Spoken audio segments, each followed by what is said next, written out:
আচ্ছা আবির, আমাকে একটু বলবি রে, এ কদিনে বাড়িতে কি হয়েছে একটু বল না। হাসপাতাল থেকে মিনুর একটা অ্যাক্সিডেন্ট হয়েছে। তোমার শিব ঠাকুরকে আমি ভেঙে গুড়িয়ে দেবো, ভেঙে গুড়িয়ে দেবো। কাকাই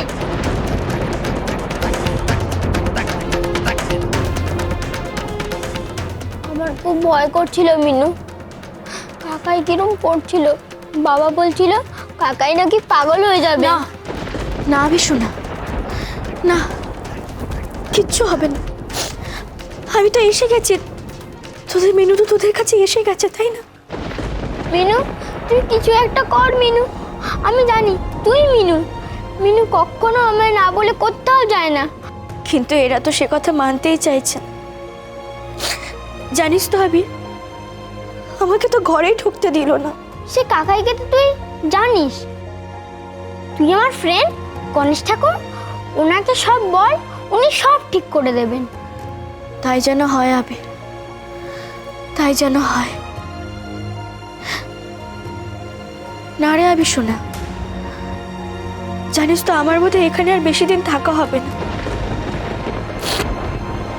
ওরা তো পুলিশ ডেকে আমাকে ধরিয়ে দেবে। ধরিয়ে দিলেই হলো, আমি বলবো তুই মিনু। তুই বললেই হবে বুঝি? যাকে এসব কথা ছাড়। আচ্ছা আমাকে বলতো, জাহ্নবী এ বাড়িতে কি করে ঢুকলো? তোর কাকাই নিয়ে এসেছে তাই না? না না, কাকাই তোর সাথে কথাও বলছে না, ওই এমনিই চলে এসেছে। মানে? প্রথমে দাদুর পা ধরে কাঁদলো, বললো তুই মরে গেছিস, ও কিচ্ছু জানে না। তোর ছবি নিয়ে খুব কাঁদলো, তারপরে বললো ও নাকি তোর কাছে ক্ষমা চাইতে এসছে। তারপর? তারপর তো কাকাই ওকে দেখে রেগে ফায়ার, ওর তো হাত ধরে টেনে বার করে দিচ্ছিল। তারপরে কাকার পা ধরে কি যেন বললো, কি বললো দাঁড়া, কথাটা মনে পড়ছে না, কি যেন চিত্ত প্রায়শ্চিত্ত? হ্যাঁ, বললো যতদিন না কোনো ব্যবস্থা হয় ও তোর পুচকুর সেবা করবে, দিন রাত সেবা করবে। আমি সবটা বুঝতে পারছি। কি বুঝতে পেরেছিস?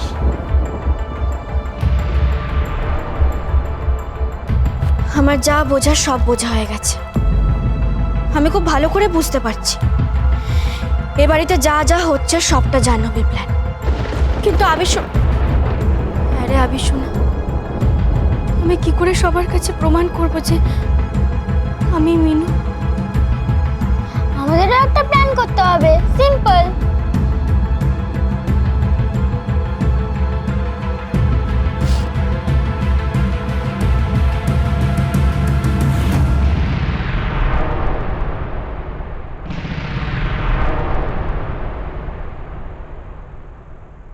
নিন দাদা,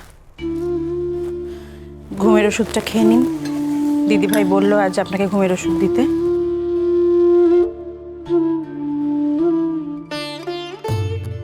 তো তিনি কোথায়? আপনার আজকে কি সব তেল ছাড়া ঝাল ছাড়া খাবার কথা, সেই সবই তো বানাচ্ছে। কি যে করে না এই বয়সে। শোনো বৌমা, আমার অবর্তমানে তুমি ওকে একটু দেখো। ছেলেদের উপর আমার কোনো ভরসা নেই। ওমা, এ আবার কিরম কথা? বাড়িটা কি ছিল আর কি হয়ে গেছে, আর বাঁচতে ইচ্ছে করে না। কি নিয়ে বাঁচবো বলো, কি দেখে বাঁচবো?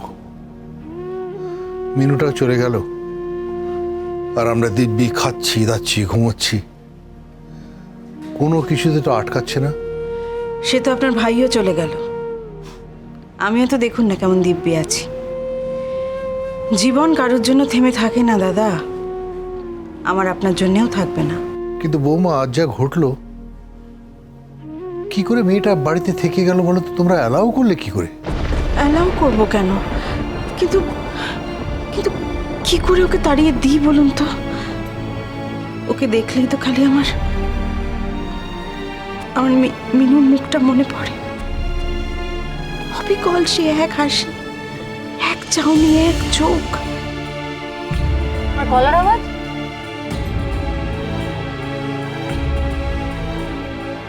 ভয়েস, ওর কথা বলার ধরন, হাবভাব, মানে সব কিছু এক, ভারী আশ্চর্য। সত্যি প্রথমটা যে আমিও চমকে যাইনি তা নয়, কিন্তু ওর সাজ পোশাক জামা কাপড় দেখে আমার সন্দেহ হয়েছিল। আমি বলি কি বৌমা, যে বাড়িটা তো হোটেল নয় যে চাইবে থেকে যাবে। তোমরা কালকে ওকে বিদে কর। আর এক শয়তান তো বাড়িতে ঢুকে বসে আছে দাদা, সে তো বেরোনোর নামই করছে না। বাবা, জাহ্নবীর একটা কিছু ব্যবস্থা করতেই হবে। ওর মতো একটা শয়তান মেয়েকে এই বাড়িতে থাকতে দেওয়া, স্পেশালি সোমের আশেপাশে ঘুরতে দেওয়া, এটা তো উচিত হচ্ছে না। হচ্ছে বলুন? আরে বাবা, এমন একটা সিচুয়েশন উপস্থিত হলো দুম করে। বৌমা, আমাকে একটু ঠান্ডা জল খাওয়াবে? ঠান্ডা দেবো না বাবা, এমনি জল দিচ্ছি। এই গরমে দুম করে ঠান্ডা লেগে যাবে। হাসছেন যে? তোমরা এই বাড়িতে পর পর দুটো মৃত্যু দেখে ভয় পেয়ে গেছো না? আমার কিছু হবে না। দাদা দাদা, আপনি কাল জাহ্নবীকে বাড়ি থেকে বার করে দিন। ওর জন্যে, শুধুমাত্র ওর জন্য আমার ছেলেটার এই অবস্থা আছে। হ্যাঁ বাবা, কাম্মা একদম ঠিক বলছে। দেখো বৌমা, মেয়েটাকে তো দেখলে কিরম অনুতপ্ত, কিরম কান্নাকাটি করছে। ওকে একটা চান্স না দিলে অন্যায় হবে না? আমাকেও তো তোমরা সুযোগ দিলে, তা ওর বেলা ওরম করছো কেন? আপনি আর ও এক? আমি জানি মিনু তো আর ফিরে আসবে না। বাচ্চাটার দেখাশোনা করে জাহ্নবী যদি তার পাপের প্রায়শ্চিত্ত করতে চায়, করুক। কিন্তু ওর মনে যে কি আছে কে জানে। সেটা তো সময় বলবে। দেখো বৌমা, তুমি তো মাঝে মাঝে অসুস্থ হয়ে পড়ো, আর তিথি আবিরকে নিয়ে ব্যস্ত। They has to be someone who is going to take care of the child. বাচ্চাটাকে দেখার জন্য তো কারোর দরকার। থাক না। তবে হ্যাঁ, ওই মেয়েটাকে তাড়াও, না হলে কাল কি হবে কেউ বলতে পারে না। এখন থেকে সাবধান হওয়া ভালো। ঠিক আছে, আপনি খেয়ে নিন দাদা। তবে জানেন দাদা, ওই মেয়েটাকে দেখে না এক মুহূর্তের জন্য ও মনে একটা আশা জেগেছিল যে হয়তো আমাদের মিনু বেঁচে আছে। হলে তো ভালোই হতো। সত্যি যদি ওই মেয়েটা যা বলছে সেটা সত্যি হতো। এই তো তোমাদের সমস্যা তিথি। হৃদয় দিয়ে ভেবো না, মাথা দিয়ে ভাবো। Use your brain. মিনুকে চিতে জ্বলতে তোমরা সবাই দেখেছো। এর পরেও কি করে যে তোমরা এমন কথা বলো আমি তো ভেবে উঠতে পারি। জাগে, আমি কাল সকালে উঠে ওর মুখ দেখতে চাই না। যত দেখবো তত আমাকে বশ করবে। এইসব আমি একদম প্রশ্রয় দেব না, একদম প্রশ্রয় দেব না। নাও, এখানে শুয়ে পড়ো। যত সব।